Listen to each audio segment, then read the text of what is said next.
ನಮಸ್ಕಾರ. 11 ಪ್ರೈಮ್ ವಿಶೇಷ ಬುಲೆಟಿನ್ಗೆ ಸ್ವಾಗತ. ನಾನು Nikesh Kothari. Brand Bengaluru, brand Bengaluru, brand Bengaluru.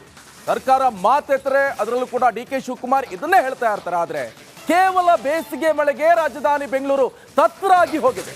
ಮಳೆಗೆ ಟ್ರಾಫಿಕ್ ಜಾಮ್, ಸವಾರರು ಪರದಾಟ, ರಸ್ತೆಗಳಲ್ಲಿ ಮಳೆ ನೀರು ನಿಂತು ಅವಾಂತರ ಕೂಡ ಸೃಷ್ಟಿಯಾಗಿದೆ. ಬೆಳಗೆರೆ ರಸ್ತೆ, ಬ್ಯಾಟರಾಯನಪುರ ರಸ್ತೆಯಲ್ಲಿ ನೀರೋ ನೀರು. ಸಾಯಿ ಲೇಔಟ್ ಹೇಳ ತೀರದಾಗಿಬಿಟ್ಟಿದೆ. ಟಾಟಾ ನಗರ ಜಲಾವೃತಗೊಂಡಿದೆ.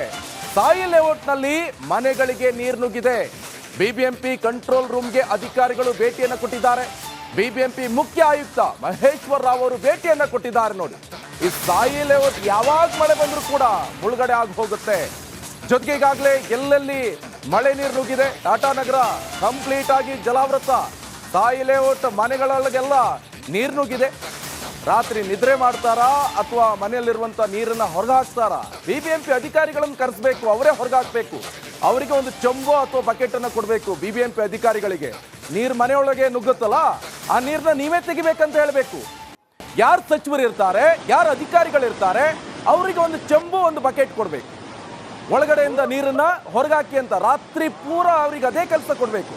ಯಾಕಂತ ಹೇಳಿದ್ರೆ ಪ್ರತಿ ವರ್ಷ ಬೆಂಗಳೂರಲ್ಲಿ ಮಳೆ ನೀರು ಬಂದಾಗ ಇದೇ ಪರಿಸ್ಥಿತಿ ನಿರ್ಮಾಣ ಆಗುತ್ತೆ. ಅಲ್ಲಿ ಹೋಗ್ತಾ ಇರುವಂತ ಕಾರ್ ನೋಡ್ತಾ ಇದ್ರೆ ಯಾವುದೋ ನದಿಯಲ್ಲಿ ಅವನು ಕಾರ್ ಚಲಾವಣೆ ಮಾಡ್ತಾ ಇದ್ರ ಅಂತ ಅನ್ಸ್ಬೇಕು ನಿಮ್ಗೆ. ಅದು ರೋಡ್. ಇದು ಬ್ರ್ಯಾಂಡ್ ಬೆಂಗಳೂರು. ಈಗ ಗ್ರೇಟರ್ ಬೆಂಗಳೂರು ಆಗ್ತಾ ಇದೆ. ಇನ್ನು ಎಷ್ಟು ಪರಿಸ್ಥಿತಿ ಅವಾಂತರ ಸೃಷ್ಟಿ ಆಗುತ್ತೋ ಗೊತ್ತಿಲ್ಲ. ಬ್ರ್ಯಾಂಡ್ ಬೆಂಗಳೂರಿಗೆ ಹೀಗಾದ್ರೆ ಗ್ರೇಟರ್ ಬೆಂಗಳೂರು ಇನ್ಯಾವ ರೀತಿಯಾಗಿ ಅವ್ಯವಸ್ಥೆ ಆಗುತ್ತೋ ಗೊತ್ತಿಲ್ಲ. ಅಧಿಕಾರಿಗಳು ಏನ್ ಮಾಡ್ತಾರೆ ನೋಡಿ. ನಮ್ಗೆಲ್ಲ ಮುಂಚೆ ಅನಿಸ್ತಾ ಇರುವಂಥದ್ದು ಬೋಟ್ ಎಲ್ಲ ದಕ್ಷಿಣ ಕನ್ನಡದಲ್ಲಿ ಮಾತ್ರ ಸಂಚಾರ ಮಾಡುತ್ತೆ. ಉಡುಪಿ, ದಕ್ಷಿಣ ಕನ್ನಡ, ಕಾರವಾರ ಇಲ್ಲಲ್ಲ. ಅಂತ ಪರಿಸ್ಥಿತಿ ಹೋಯ್ತು. ಇವಾಗ ಈ ರಾಜಕಾರಣಿಗಳಿಂದ ಬೆಂಗಳೂರಲ್ಲೂ ಬೋಟ್ ತರುವಂತ ಪರಿಸ್ಥಿತಿ ನಿರ್ಮಾಣ ಆಯಿತು. ಏನು ವಿಧಾನಸೌಧದಲ್ಲಿ ಈ ಅಧಿವೇಶನ ನಡೆಯುವಾಗ ಕೇಳಬೇಕವರು, ನಮ್ಗೊಂದು ಬೋಟ್ ವ್ಯವಸ್ಥೆಗೆ ಅನುದಾನ ಕೊಡಿ ಅಂತ. ಬೆಂಗಳೂರಿನ ಸಚಿವರು, ನಗರಾಭಿವೃದ್ಧಿ ಸಚಿವರೇ ಮಿಸ್ಟರ್ ಡಿ ಕೆ ಶಿವಕುಮಾರ್ ಅವರೇ, ಸ್ವಲ್ಪ ಗಮನ ಹರಿಸಬೇಕಾಗತ್ತೆ ಈಚೆ ಕಡೆ. ನೀವು ಪ್ರತಿ ಟೈಮಲ್ಲೂ ಮಳೆ ಬಂದಾಗ ಒಂದು 10 ನಿಮಿಷ ಕಂಟಿನ್ಯೂ ಆಗಿ ಮಳೆ ಹೊಡೆದ್ರೆ ಸಾಕು, ಇಂತಹ ಪರಿಸ್ಥಿತಿ ನಿರ್ಮಾಣ ಆಗುತ್ತೆ. ಇದರಲ್ಲಿ ಎಲ್ಲಿ ಹೋಗೋಕ್ಕಾಗತ್ತೆ? ನೀರು ಎಲ್ಲಿ ಕಂಡ್ರು ಕಣ್ಣಾಸು ನೀರು ನೀರು. ಆ ರೋಡ್ ಬಿಟ್ಟೇನಾದರೂ ಸೈಡಾಗಿ ಹೋದ್ರೆ ಚರಂಡಿಯಲ್ಲಿ ಮುಳುಗಿ ಸತ್ಯ ಹೋಗ್ತಾರೆ. ಬೇಡ ಅಂತ ಹೇಳ್ಕೊಂಡು ಮಧ್ಯ ರೋಡಿಗೆ ಹೋದ್ರು ರೋಡ್ ಗುಂಡಿಮಯ. ಆ ಗುಂಡಿ ತೋರುತ್ತಾ ಇದರಲ್ಲಿ ಒಳ್ಳೆ ನದಿ ಥರ ಆಯ್ತು. ಇದರಲ್ಲಿ ಹೇಗೆ ಹೋಗೋಕ್ಕಾಗತ್ತೆ? ದಯಮಾಡಿ ನಾಳೆಯಿಂದ ಬೋಟ್ ವ್ಯವಸ್ಥೆ ಮಾಡಿ, ಒಳ್ಳೆ ದೊಡ್ಡ ದೊಡ್ಡ ಬೋಟ್ಗಳನ್ನು. ಯಾಕಂದ್ರೆ ಬೆಂಗಳೂರು ಜನರಿಗೆ ಸುಸ್ತಾಗ್ಬಿಟ್ಟಿದ್ದಾರೆ. ಹೇಳಿ ಹೇಳಿ ಸಾಕಾಯಿತು. ದಪ್ಪ ಚರ್ಮದ ಅಧಿಕಾರಿಗಳು, ಹಾಗೆ ಅಲ್ಲಿರುವಂಥ ಸಚಿವರು ಕೂಡ ಅಷ್ಟೇ. ಬಗ್ಗೆ ಮಾಹಿತಿಯನ್ನು ಕೊಡ್ತಾರೆ ನನ್ನ ಕಲೀಗ್, ಹಿರಿಯ ಸಹೋದ್ಯೋಗಿ ಆದಂತಹ ದೀಪ್ತಿ ತೋಳ್ಪಾಡಿ ನೇರ ಸಂಪರ್ಕದಲ್ಲಿ ಜಾಯ್ನ್ ಆಗಿದ್ದಾರೆ. ದೀಪ್ತಿ, ಸದ್ಯ ನಾವು ಈ ದಕ್ಷಿಣ ಕನ್ನಡ, ಉಡುಪಿ ಆ ಭಾಗದಲ್ಲೆಲ್ಲ ಬೋಟ್ ಎಲ್ಲ ಸಂಚಾರ ಮಾಡುತ್ತೆ ಸಮುದ್ರದಲ್ಲಿ, ನದಿಯಲ್ಲಿ. ಬೆಂಗಳೂರಲ್ಲಿ ಈಗ ನೆಕ್ಸ್ಟ್ ಅಧಿವೇಶನ ಶುರುವಾದಂಥ ಸಂದರ್ಭದಲ್ಲಿ ನಮಗೂ ಒಂದು ಬೋಟ್ ಬೇಕು ಅಂತ ಅನುದಾನ ಕೇಳುವಂಥ ವ್ಯವಸ್ಥೆ ಸೃಷ್ಟಿ ಆಯಿತು. ಪ್ರತಿ ಟೈಮಲ್ಲಿ ಕೂಡ ಕೇವಲ ಒಂದು 10 ನಿಮಿಷ ಮಳೆ ಬಂದರೆ ಸಾಕು, ಕಂಟಿನ್ಯೂ ಆಗಿ ಇಂಥ ಪರಿಸ್ಥಿತಿ ನಿರ್ಮಾಣ ಆಗುತ್ತೆ. ಸದ್ಯ ಈಗ ಎಲ್ಲೆಲ್ಲೆಲ್ಲ ಮಳೆ ನೀರು ನುಗ್ಗಿದೆ, ಯಾವ ರೀತಿಯಾಗಿ ಮಳೆ ಬರ್ತಾ ಇದೆ, ಮಳೆಯಿಂದ ಟ್ರಾಫಿಕ್ ಜಾಮ್ ಆಗಿದೆ ಅಂತ ನೀವು ನೋಡ್ತಾ ಇರ್ಬೋದು.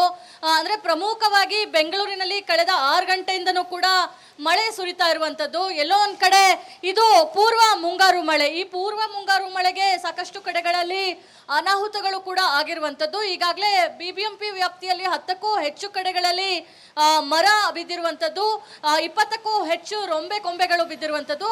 ಈಗಷ್ಟೇ BTM ಸೆಕೆಂಡ್ ಸ್ಟೇಜ್ನಲ್ಲೂ ಕೂಡ ದೊಡ್ಡ ಮಟ್ಟದ ಮರ ಇಡಿಯಾಗಿ ರಸ್ತೆಗೆ ಬಿದ್ದಿರುವಂಥದ್ದನ್ನು ಕೂಡ ನಾವು ರಿಪೋರ್ಟ್ ಮಾಡಿದ್ವಿ. ಸದ್ಯಕ್ಕೆ ಮಳೆಯ ಬೆನ್ನಲ್ಲೇ ವಾಹನ ಸವಾರರು ಪ್ರಮುಖವಾಗಿ ಪರದಾಟವನ್ನು ನಡೆಸ್ತಾ ಇದ್ದಾರೆ. ಯಾಕಂತ ಹೇಳಿದ್ರೆ ಕಳೆದ 6 ಗಂಟೆಯಿಂದನೂ ಕೂಡ ಅಲ್ಲಲ್ಲಿ ಅಂತ ಹೇಳಿ ಟ್ರಾಫಿಕ್ ಜಾಮ್ನಲ್ಲಿ ಸಿಗ್ತಾ ಇರುವಂಥದ್ದು. ನೃಪತುಂಗ ರಸ್ತೆಯ ಟ್ರಾಫಿಕ್ ಜಾಮ್ ಅನ್ನ ನೀವು ನೋಡಬಹುದಾಗಿದೆ. ಯಾವಾಗಲೂ ಇಷ್ಟೊತ್ತಿಗೆ ಈ ಒಂದು ರಸ್ತೆ ಆರಾಮಾಗಿರುತ್ತೆ, ಆದ್ರೆ ಈ ರಸ್ತೆಯಲ್ಲೂ ಕೂಡ ಎಲ್ಲೋ ಒಂದ್ ಕಡೆ ನಾವು ಬೆಳಗಿನ ಪೀಕ್ ಅವರ್ಸ್ ನಲ್ಲಿ ನೋಡಿರೋ ತರನೇ ಟ್ರಾಫಿಕ್ ಜಾಮ್ ಉಂಟಾಗಿರುವಂತದ್ದು. ಮೆಜೆಸ್ಟಿಕ್ ಇರ್ಬೋದು, ಮೈಸೂರು ಬ್ಯಾಂಕ್ ಸರ್ಕಲ್ ಇರ್ಬೋದು, ಈ ಭಾಗಗಳಲ್ಲೆಲ್ಲ ಟ್ರಾಫಿಕ್ ಜಾಮ್ ಆಗಿದೆ. ಇನ್ನು ಬೆಂಗಳೂರಿನಲ್ಲಿ ಪ್ರಮುಖವಾಗಿ ಟಾಟಾ ನಗರ, ಹಾಗೆ ಸಾಯಿ ಲೇಔಟು, ಜೊತೆಗೆ HBR ಲೇಔಟು, ಈ ಎಲ್ಲ ಭಾಗಗಳಲ್ಲೂ ಕೂಡ ಸಾಕಷ್ಟು ದೊಡ್ಡ ಮಟ್ಟದ ಅನಾಹುತಗಳಾಗಿರುವಂಥದ್ದು. ಪಾಟ್ರಿ ಟೌನ್ನಲ್ಲಿ ಮನೆಗಳಿಗೆ ನೀರು ನುಗ್ಗಿದೆ. ತಗ್ಗು ಪ್ರದೇಶ ಅಂತ ಹೇಳಿ BBMP ಪ್ರತಿ ವರ್ಷ ಪಟ್ಟಿಯನ್ನ ಮಾಡುತ್ತೆ ಹೊರತು ಆ ತಗ್ಗು ಪ್ರದೇಶಗಳಲ್ಲಿ ಏನೆಲ್ಲ ಮುಂಜಾಗ್ರತಾ ಕ್ರಮಗಳನ್ನ ತಗೊಳ್ಬೇಕು ಅದನ್ನ ತಗೊಳ್ಳೋದಿಲ್ಲ. ಯಾವಾಗ ತಗೊಳ್ಳೋದಿಲ್ಲ, ಸಣ್ಣ ಮಳೆ ಬಂದರೂ ಕೂಡ ಅಲ್ಲಿರೋ ಜನ ರಾತ್ರಿ ಇಡೀ ನಿದ್ದೆ ಬಿಟ್ಟು ಒಂದ್ ರೀತಿಯ ತಪಸ್ಸನ್ನು ಮಾಡುವ ಪರಿಸ್ಥಿತಿಗೆ ಪರದಾಟಕ್ಕೆ ಅವರೆಲ್ಲ ಸಿಲುಕ್ತಾ ಇದ್ದಾರೆ. ಸದ್ಯಕ್ಕೆ ಸಾಕಷ್ಟು ಜನ ಮನೆಗಳಿಗೆ ಹೋಗ್ತಾ ಇದ್ದಾರೆ. ಇನ್ನು ಟ್ರಾಫಿಕ್ ಜಾಮ್ ನಲ್ಲಿ ಟೂ ವೀಲರ್ಸ್ ಎಸ್ಪೆಷಲಿ ತುಂಬಾನೇ ಪರದಾಡ್ತಾ ಇದ್ದಾರೆ. ಯಾಕಂದ್ರೆ ಒಂದ್ ಕಡೆ ಮಳೆ, ಮತ್ತೊಂದ್ ಕಡೆ ಎಲ್ಲಿ ಡೆಡ್ ಟ್ರೀಗಳು ತಮ್ಮ ಮೇಲೆ ಬೀಳುತ್ತೋ ಅನ್ನೋ ಒಂದು ಭಯ. ಸೊ ಬೆಂಗಳೂರಿನಲ್ಲಿ ಕಳೆದ 6-7 ಗಂಟೆಯಿಂದನೂ ಕೂಡ ನಿರಂತರವಾಗಿ ಮಳೆ ಬರ್ತಾ ಇದೆ. ಮಹಾದೇವಪುರ ಇರ್ಬೋದು, ಯಲಹಂಕ ಇರ್ಬೋದು, ಈ ಭಾಗದಲ್ಲಿ ಅತಿ ಹೆಚ್ಚು ಮಳೆ ಬೀಳ್ತಾ ಇರುವಂತದ್ದು. ಸೊ ಈ ಒಂದು ಮಳೆ ಇನ್ನೂ 2-3 ದಿನಗಳ ಕಾಲ ಇರ್ಬೋದು ಅನ್ನೋ ಒಂದು ಮುನ್ಸೂಚನೆಯನ್ನ ಹವಾಮಾನ ಇಲಾಖೆಯಿಂದ ಕೊಡಲಾಗಿದೆ. ನಿಕೇಶ್, ದೀಪ್ತಿ, ಬಹಳ ಪ್ರಮುಖವಾಗಿ ಪ್ರತಿ ಟೈಮಲ್ಲೂ ಕೂಡ ಮಳೆ ಬಂದಂಥ ಸಂದರ್ಭದಲ್ಲಿ ಇಂಥದ್ದೇ ಸಮಸ್ಯೆಯನ್ನ ಬೆಂಗಳೂರು ಜನತೆ ಎದುರಿಸಬೇಕಾಗತ್ತೆ. ಕೇಳೋಕ್ ಮಾತ್ರ ಬ್ರ್ಯಾಂಡ್ ಬೆಂಗಳೂರು ಹೆಸರಿ ಮಾತ್ರ ಚೆನ್ನಾಗಿರುತ್ತೆ, ಬ್ರ್ಯಾಂಡ್ ಬೆಂಗಳೂರು. ಆದರೆ ಒಳ ಹೊಕ್ಕು ನೋಡಿದ್ರೆ ಮಾತ್ರ ಇಂಥ ಪರಿಸ್ಥಿತಿ ನಿರ್ಮಾಣ ಆಗುತ್ತೆ. ಜೊತೆಗೆ ಈಗ ಸದ್ಯದ ಪರಿಸ್ಥಿತಿ ಯಾವ ರೀತಿಯಾಗಿದೆ ಅಂತ ಹೇಳಿದ್ರೆ, ರೋಡ್ ಮೇಲೂ ಹೋಗೋಕ್ಕಾಗಲ್ಲ, ರೋಡ್ ಕೆಳಗಡೆ ಎಂದು ಹೋಗೋಕ್ಕಾಗಲ್ಲ. ಈಗ ಸದ್ಯ ಯಾವ ರೀತಿಯ ಅನಾಹುತ ಆಗಿದೆ, ಜೊತೆಗೆ ಈಗಾಗಲೇ ಕೇವಲ ನೀರು ಮಾತ್ರ ಅಲ್ಲ, ಮರದ ರೆಂಬೆ ಕೊಂಬೆಗಳು ಕೂಡ ಈಗ ಬೀಳ್ತಾ ಇರುವಂಥ ಸಂದರ್ಭ ಎದುರಾಗಿದೆ.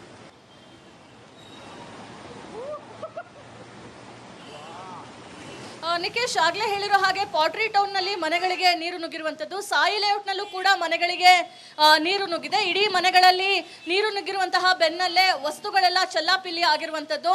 ಅಂದ್ರೆ ಯಾರು ಕೂಡ ಊಹಿಸಿರ್ಲಿಲ್ಲ ಒಂದು ಚಿಕ್ಕ ಮಳೆಗೆ ಇಷ್ಟೆಲ್ಲ ನೀರು ತುಂಬಿಕೊಳ್ಳುತ್ತೆ ಅಂತ. ಪ್ರಮುಖವಾದಂತಹ ಕಾರಣ ಏನು ಅಂತ ಹೇಳಿದ್ರೆ, ಒಂದ್ ಕಡೆ ರಾಜಕಾಲುವೆಯ ಹೂಳನ್ನ ಎತ್ತಿರೋದಿಲ್ಲ, ಹೀಗಾಗಿ ಬ್ಲಾಕೇಜಸ್ ಅಲ್ಲಿಂದನೇ ಬರುವಂತದ್ದು. ಜೊತೆಗೆ ಬೆಂಗಳೂರಿನ ಡ್ರೈನೇಜ್ ಸಿಸ್ಟಮ್ ಏನಿದೆ ಅದನ್ನ ಕಾಲಕ್ಕೆ ಸರಿ ಮಾಡೋದಿಲ್ಲ. ಇವನ್ 7 ಮಿನಿಸ್ಟರ್ ಕ್ವಾರ್ಟರ್ಸ್ ಅಲ್ಲೆಲ್ಲ ಮಿನಿಸ್ಟರ್ಸ್ ಇರೋದು, ಆ ಒಂದು ಭಾಗದಲ್ಲೂ ಕೂಡ ಡ್ರೈನೇಜ್ ಪ್ರಾಪರ್ ಆಗಿ ಇರದೇ ಇರುವಂತಹ ಕಾರಣ ಇಡೀ ರಸ್ತೆಯಲ್ಲಿ ಇವತ್ತು ನೀರು ತುಂಬಿಕೊಳ್ತಾ ಇರುವಂತದ್ದನ್ನ ನಾವು ನೋಡ್ತಾ ಇದ್ದೀವಿ. ಎಲ್ಲಿ ನೀರು ತುಂಬಿಕೊಳ್ಳುತ್ತೆ ಅಲ್ಲಿ ರಸ್ತೆ ಗುಂಡಿ ನಿರ್ಮಾಣ ಆಗುತ್ತೆ. ಮತ್ತೆ BBMPಗೆ ರಸ್ತೆ ಗುಂಡಿಗಳ ತಲೆನೋವು.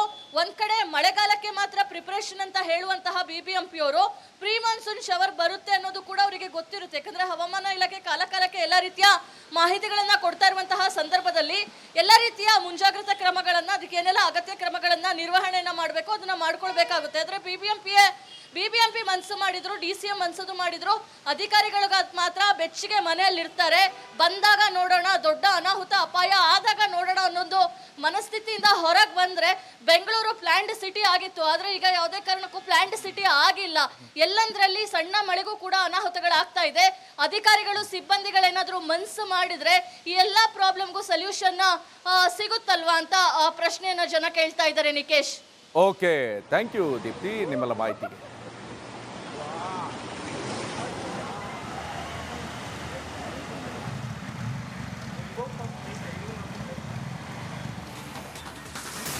ಇನ್ನೊಂದು ಅಪ್ಡೇಟ್ಸ್ ಕೂಡ ಲಭ್ಯವಾಗ್ತಾ ಇದೆ. ಆಟೋ ಮೇಲೆ ಬೃಹತ್ ಗಾತ್ರದ ಮರ ಬಿದ್ದಿದೆ. ಅದೃಷ್ಟವಶಾತ್ ಚಾಲಕ ಹಾಗೆ ಪ್ರಯಾಣಿಕರು ಜಸ್ಟ್ ಕೂದಲೆಳೆ ಅಂತರದಲ್ಲಿ ಪಾರಾಗಿದ್ದಾರೆ. BTM 2ನೇ ಹಂತದಲ್ಲಿ ಮರ ಧರಶಾಹಿಯಾಗಿದೆ. ರಸ್ತೆಗೆ ಅಡ್ಡಲಾಗಿ ಬಿದ್ದಂತ ಬೃಹತ್ ಗಾತ್ರದ ಮರ ಆಟೋ ಮೇಲೆ ಬಿದ್ದುಬಿಟ್ಟಿದೆ. ಆದರೆ ಕೂದಲೆಳೆ ಅಂತರದಲ್ಲಿ ಚಾಲಕ ಹಾಗೆ ಪ್ರಯಾಣಿಕರು ಪಾರಾಗಿದ್ದಾರೆ. ನೋಡಿ ಎಂತ ಅದೃಷ್ಟ. BTM 2ನೇ ಹಂತದಲ್ಲಿ ಮರ ಧರಶಾಹಿ ಆಗಿರುವಂಥದ್ದು ಇದು. ಒಂದ್ ಕಡೆ ನೀರು ನುಗ್ತಾ ಇದೆ, ಮನೆ ಒಳಗೆಲ್ಲ ನೀರು, ಇನ್ನೊಂದು ಕಡೆಯಲ್ಲಿ ಮರಗಳು ಬೀಳ್ತಾ ಇದೆ. ಗಾಳಿ ಮಳೆ ಬರುತ್ತೆ ಮಳೆಗಾಲ ಅಂತ ಸಂದರ್ಭದಲ್ಲಿ. ಆ ಸಂದರ್ಭದಲ್ಲಿ ಈ ಒಣಗೋಗಿರೋ ಕೊಂಬೆಗಳನ್ನ ಕಟ್ ಮಾಡಬೇಕಾಗತ್ತೆ. ಅದೆಲ್ಲ ಮಾಡಲ್ಲ. ಇನ್ ಕೇಸ್ ಯಾರೋ ಗುತ್ತಿಗೆದಾರರು ಬಂದು ಕಟ್ ಮಾಡ್ತಾರೆ, BBMP ಅವ್ರಿಗೆ ದುಡ್ಡು ಕೊಡಲ್ಲ. ನೋಡಿ ಎಂತ ಅವಸ್ಥೆ ಇದು ಬೆಂಗಳೂರಿಂದು. ಹೇಳತಿರೋದು ಇಡೀ ದೇಶ ವ್ಯಾಪ್ತಿ ಮಾನ ಮರ್ಯಾದೆ ಹರಾಜಾಕಿತ್ತು. ಕಳೆದ ಸಂದರ್ಭದಲ್ಲಿ ನೀರು ನುಗ್ಗಿ ಮರ ಬಿದ್ದು ಆ ಬೆಳಂದೂರು ರಸ್ತೆ ಎಲ್ಲ ಕಂಪ್ಲೀಟ್ ಆಗಿ ಬಂದಾಗಿ ದೊಡ್ಡ ದೊಡ್ಡ ಫ್ಲಾಟ್ಗಳ ಒಳಗೆಲ್ಲ ನೀರು ನುಗ್ಗಿ ಇಡೀ ದೇಶದಲ್ಲೇ ಮಾನ ಮರೆದಿ ಹೋಯ್ತು. ಆದರೂ ಕೂಡ ಇಲ್ಲಿರುವಂತಹ ಸಚಿವರಿಗೆ, ಸಂಬಂಧಪಟ್ಟಂತ ಅಧಿಕಾರಿಗಳಿಗೆ ಗಮನಕ್ಕೆ ಬರಲ್ಲ. ಒಂದು ಕಂಟ್ರೋಲ್ ರೂಮ್ ಅಂತ ಮಾಡ್ಕೊಳ್ತಾರೆ. ಅವ್ರು ರಾತ್ರಿ ಫೋನ್ ಮಾಡೋ, ಹಲೋ ನಮ್ಮ ಮನೆಗೆ ನೀರು ನುಗ್ಗಿತ್ತು ಬನ್ನಿ ಅಂತ. ಬರ್ತಾರಾ? ಇಲ್ಲ. ಬೆಳಿಗ್ಗೆ 11 ಗಂಟೆಗೆ ಬರ್ತಾರೆ ಅಧಿಕಾರಿಗಳು. ಏನು ಮಾಡ್ತಾರೆ ಪಾಪ? ಮನೆಯವ್ರ ಪರಿಸ್ಥಿತಿ ಏನು? ಎಲೆಕ್ಟ್ರಾನಿಕ್ ವಸ್ತುಗಳೆಲ್ಲ ಎಲ್ಲಿ ಹೋಯ್ತು? ಎಲ್ಲ ನೀರಿನಲ್ಲಿ ಸತ್ಯನಾಶ ಆಗಿ ಹೋಗುತ್ತೆ ಸಂಪೂರ್ಣವಾಗಿ. ಇದು ಪ್ರತಿ ಬೆಂಗಳೂರಿನಲ್ಲಿ ಇಂತಹ ಮಳೆ ಬಂದಂಥ ಸಂದರ್ಭದಲ್ಲಿ ಇಂಥದೇ ಸಮಸ್ಯೆ ಆಗುತ್ತೆ. ಇನ್ನೊಂದು ಕಡೆಯಲ್ಲಿ ಯಾವುದೋ ಆಟೋನೋ ಕಾರು ಹೋಗ್ತಾ ಇರುವಂಥ ಸಂದರ್ಭದಲ್ಲಿ ದಬಕ್ ಅಂತ ಮರ ಬೀಳುತ್ತೆ ಮೇಲ್ಗಡೆಯಿಂದ. ಏನು ಮಾಡೋಕ್ಕಾಗತ್ತೆ? ಮೊನ್ನೆ ಮರ ಬಿದ್ದು ಆಟೋ ಚಾಲಕ ಡೆತ್ ಆಗಿ ಹೋಗ್ಬಿಟ್ಟಿದ್ದರು. ಹೋಗ್ತಾ ಇರುವಂಥ ಸಂದರ್ಭದಲ್ಲೇ ಮರ ಬಿದ್ದು ಹೋಯ್ತು. ನಿನ್ನೆ ಕಾರ್ ಮೇಲೆ ಮರ ಬಿದ್ದು ಚಾಲಕನ ಕಾಲು ಕಟ್ಟಾಯಿತು.